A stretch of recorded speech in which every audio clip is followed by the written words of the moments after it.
Hi friends, எல்லாருக்கும் வணக்கம். இன்னைக்கு நம்ம வந்து பீஃப் ட்ரை கிரேவி எப்படி பண்ணுறதுன்னு பார்க்க போகிறோம். ஒரு பேனில் எண்ணெய் சேர்த்து கடுகு, அதுக்கப்புறமா வந்துட்டு கொஞ்சம் சோம்பு சேர்த்து கொஞ்சம் பொரிஞ்ச உடனே நம்ம என்ன சேர்க்க போகிறோம்னா பட்டை கொஞ்சம் சேர்த்துட்ட பிறகு கொஞ்சம் லவங்கம்க்கு அப்புறம் கருவேப்பிலையை கொஞ்சம் சேர்த்துக்கோங்க. நல்லா பொரிஞ்ச பிறகு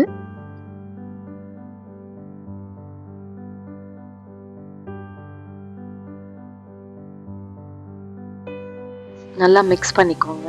நல்லா பொரிஞ்ச பிறகு கொஞ்சம் 2 வெங்காயம், பெரிய வெங்காயத்தை நான் நறுக்கி வச்சிருக்கேன், அதை இப்போ நான் அதில் ஆட் பண்ணுறேன்.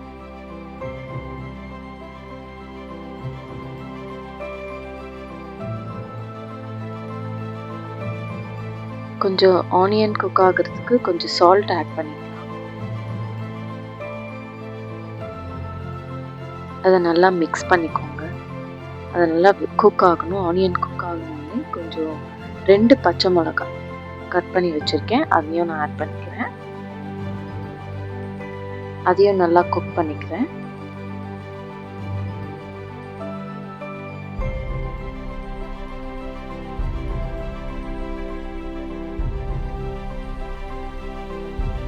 இஞ்சி பூண்டு பேஸ்ட் 2 ஸ்பூன் அளவுக்கு இஞ்சி பூண்டு பேஸ்ட் அதில் ஆட் பண்ணிக்கோங்க.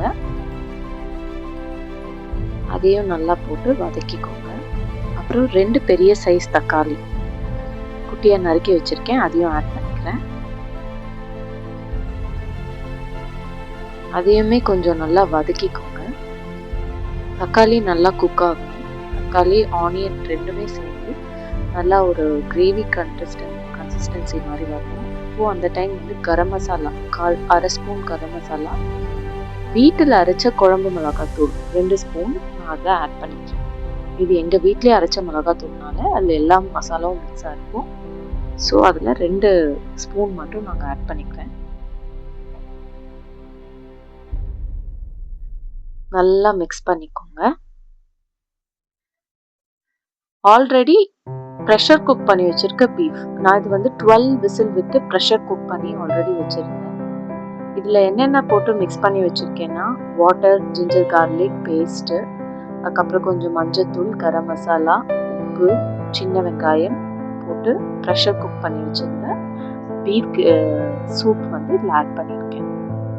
கொஞ்சம் சால்ட் வந்து தேவையான அளவுக்கு டேஸ்ட்டுக்காக நீங்கள் ஆட் பண்ணிக்கோங்க. ஆல்ரெடி வந்து ஆனியன் குக் பண்ணும்போது ஆட் பண்ணியிருக்கேன். ஸோ இப்போ வந்துட்டு தண்ணி வந்து ட்ரை ஆகிற வரைக்கும் அது குக் ஆகும். ஸோ இப்போ அதை வந்து கலரி விட்டுட்டே இருங்க. அன்டில் அந்த தண்ணி வந்து ட்ரை ஆகிற வரைக்கும் கலரி விட்டுட்டே இருங்க.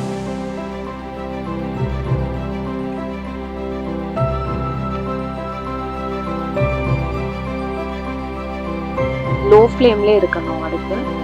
அப்போ நீங்கள் என்ன பண்ணுங்க, அந்த வாட்டர் ட்ரை ஆகும். இப்போ வந்து கொத்தமல்லி கொஞ்சம் ஆட் பண்ணுங்க. திரும்பியும் மிக்ஸ் பண்ணிக்கோங்க. லோ ஃப்ளேம்லேயே இருக்கணும், ஹை ஃப்ளேம் இருக்காதீங்க.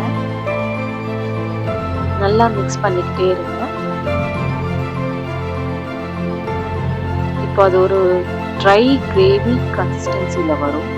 இப்போ வந்து நீங்கள் சாப்பிட ரெடி. டேஸ்டிங் பண்ணிடலாமா? எம்மியாக இருக்குது, டேஸ்டாக இருந்தது.